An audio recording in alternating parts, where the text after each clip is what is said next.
Well, the country of Georgia is about to explode or is currently exploding. And if you live in the Western media hemisphere, of course, you're going to be lied to about what's happening there. It's reminiscent of what happened in Kiev in 2014 when the warmongers and the CIA got their hands on that country in Ukraine, fomented a coup. Is the same thing happening right now in Georgia? Let's ask investigative journalist Victor Hugo Vaca Jr., who is in that region of the world and knows it very, very well. Victor Hugo, welcome to the show. Nice to see you. Welcome to Redacted for the first time.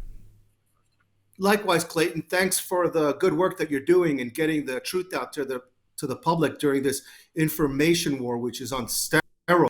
What they're showing the world is theater. They're doing what they did in the United States during the George Floyd riots, paying Antifa, Black Lives Matter, and the same thing with the January 6th, where the feds were in there trying to make think that the United States was falling apart. I can assure you, living here as a veteran American refugee who's been here for 5 years now, after escaping China, 2 hours before the last border closed on the day that the Wuhan virus whistleblower Dr. Li Wenlang died, this country is not falling apart. This country is actually showing the world the example of how a small country, not in land-wise, it's quite big. The mountains are here, the Black Sea is here. It's a strategic point between Asia, Africa, the Middle East, and the EU. That's why this country is so important. It's bordering Russia, it's bordering Turkey, it's bordering Azerbaijan and Armenia. So China is here building their Belt and Road Initiative. But as opposed to the United States that uses US taxpayer dollars to have the CIA infiltrate countries and bully them into either doing what the EU wants, or the EU and the United States are both controlled by the central banks. And what's happening now is the euro is about to collapse and the dollar is also about to collapse. Really not telling people this, but the fact of the matter is both currencies, which are debt slavery, run their course. So you see what's happening with BRICS, you see what's happening with the cryptocurrencies. People are realizing now that there's alternatives. And so what the central bankers that fuel all the wars, they're now fueling insurgents here to try to make it seem on the world stage, from the BBC to Sky News to the news in the United States, that somehow there's all sorts of mayhem going on here. I can assure you, walking the streets and speaking to the people here, that is not the case. You're watching theater. I'm not saying that people aren't getting hurt. I'm not saying that there isn't any sort of graffiti and stuff going on like that, but that's theater. They want you to think that there's unrest here. They're trying to poke the bear, which is Russia. Russia doesn't want to invade this place. Russia doesn't need to invade this place. If they wanted to, they would have done it a long time ago. The same thing with Ukraine. Like you said earlier, Ukraine was a color revolution. They were defending themselves. The Russians are defensive. They're not offensive. They're not looking to invade the United States, and China's not looking to invade the United States. This small country has been told by the United States and by the EU that the election that they just had here, October 23rd or 26th, I believe, needs to be a recount, that it wasn't done properly. Right. Now, there's a puppet who is in there right now who's the president, and she's refusing to step down, as the Biden administration claimed that they were going to do, which now they're not going to do. But if that happens here, what may happen to this woman is what happened to Saakashvili, the previous president, who was seen on television eating his tie because he realized he was a puppet of the United States, the CIA, and he knew he couldn't fight up against the Russians.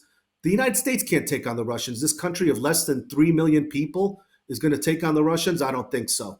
So what would happen then is she would probably get arrested. Yeah, there would be unrest, but these elections were lawful. They were done right. They were paper ballot elections. And not only that, but the party that's claiming that there was unfair elections, they only have 30% of the population, if that much. So this other winning party got over 55% of the votes. Even if they did a recount, you still wouldn't be, the numbers don't match up. So again, this is just a charade that the U.S. taxpayers, unfortunately, are paying for. And yeah, I was talking to the people today, the young ones, and they're under the illusion that if they become part of the EU, they get money. And that's how the US and the EU are dangling in front of these people who, on average, their salary per month is $350. That's 1,000 gel or Larry, as they call it. Now, imagine $350 trying to survive on that in the US. But the reason why these people are able to do it is because they have large families. This is an Orthodox Christian country. They support each other. The mother, the grandmother, the father, the uncle, everybody lives together in a house. And so that's how they're able to afford it. But the United States has cut off the funding for these people because they're not playing along with the US's game. And so they're trying to call it a Russian situation, but that's not the case. This government has rightfully so noticed that the United States and the EU have been using money to put propaganda on the television. And they passed a law recently saying that if you're going to be an NGO or a country like the US or the EU, you have to show, if you're doing over 20%, where this money's coming from. That's good. That just makes sense. So these people are fighting for their right to be a republic. Tracking where all this money is coming from, the United States has a long history of fomenting color revolutions, funneling money and resources into trying to carry out coups in these different countries. So to our United States audience watching this right now, money is coming from the United States, resources, in order to try to upend and create a coup in a democratically elected government, right? Yes, well, this government is a republic, just as the United States of America was once a republic, but most people don't realize right now the United States is a corporation. And so the people are not living under a constitutional republic in the United States. They are, however, living as a constitutional republic here in Georgia. And this is an experiment that is learning from the mistakes that the United States has made, because this country emancipated itself after the fall of the Soviet Union. These people have been through wars, and they are rebuilding. This is a nation where US aid is and the Peace Corps are at. And when those two places are in anywhere, you realize that it is a developing nation. However, what a lot of people don't know is that US aid and the Peace Corps are infiltrated by the CIA. That is their inroad that they use, along with NGOs, where they promise these downtrodden people help from the United States. But what they do then is they use the Peace Corps, USAID, and the US embassies to fill them with spies. This is a den of spies here. What's interesting is the CIA spies that they send here and the mercenaries, because this is close to the Ukraine, and this is where the US has been training the mercenaries. You see them. They stand out like sore thumbs. These people look like cowboys. They also have a lot of these spies or these mercenaries in other parts of this area. And then they've been fighting in the Ukraine for the longest time, which is unlawful. It's illegal. The United States is not supposed to be fighting in the war in the Ukraine, but yet they even have Navy SEALs there. What do you want the American people, what do you want the world to know about what's happening in Georgia right now? It's basically exactly what they tried to do in Kiev with the Ukraine. The United States taxpayer, their funds are going to pay these CIA and these mercenaries and these NGOs to incite violence in this peaceful country, which doesn't want war with Russia. They're not going to be able to beat Russia because Russia's just too big. And that would mean the United States or NATO would have to come in here. And that's the equivalent of putting Russia and China on the Mexican border with Texas. So that's not going to fly. Russia's not going to allow that.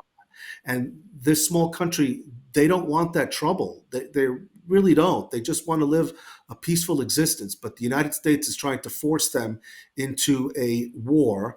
And it's a distraction from what's really going on in Palestine.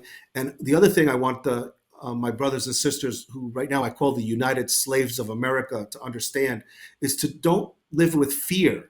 These people, they're small country, but they're rising up, and they will storm parliament, not for this nonsense that this country needs to start doing the diversity, equity, and inclusivity and the immigration, which the the Prime Minister of England today admitted that it was an experiment and that it was a mistake.